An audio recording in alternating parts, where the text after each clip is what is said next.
Good morning, book fighters. Today is Monday, December 21st, and Sarah, you're not gonna like this video, so maybe you could just put it on mute now and just watch me, perform animated hand gestures silently, like this.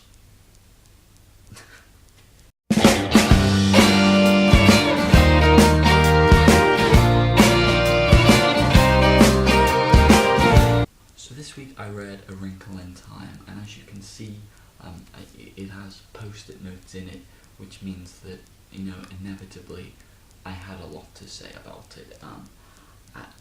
I'm sorry, Sarah, but I really didn't like this book. It just did so many things to annoy me, and I'm going to give you a couple of them right now.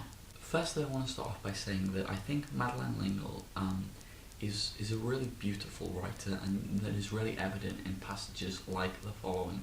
And this feeling of moving with the earth was somewhat like the feeling of being in the ocean, out in the ocean beyond this rising and falling of the breakers, lying on the moving water, pulsing gently with the swells, and feeling the gentle, inexorable tug of the moon. Wonderful, it sounds wonderful and pretty and lovely, and yeah, all of those things. But like the rest of this book, it leaves you fundamentally thinking, what? You see, the problem is, this is a book full of concepts. Nothing is really ever described in a way that, I can understand it and I can place it tangibly in the real world.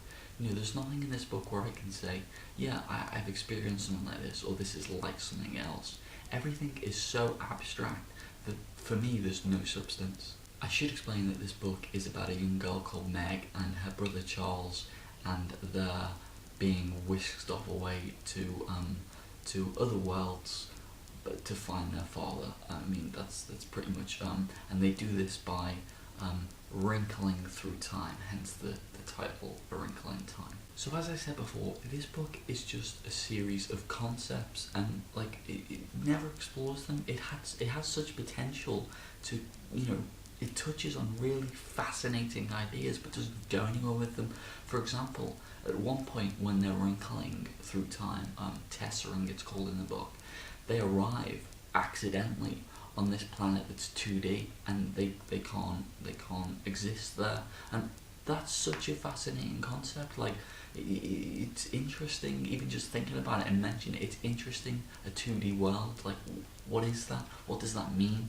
All the book dedicates to it is this: oh no, we can't stop here. This is a two-dimensional planet and the children can't manage here. That is it.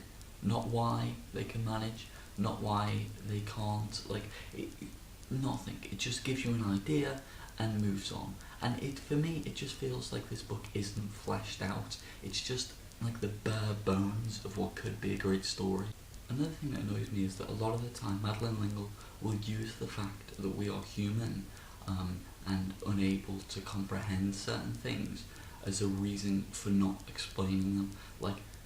There are these creatures, and they sing, and she says, if it was impossible to describe sight to Aunt Beast, which is the name of the character, it would be even more impossible to describe the singing of Aunt Beast to a human being.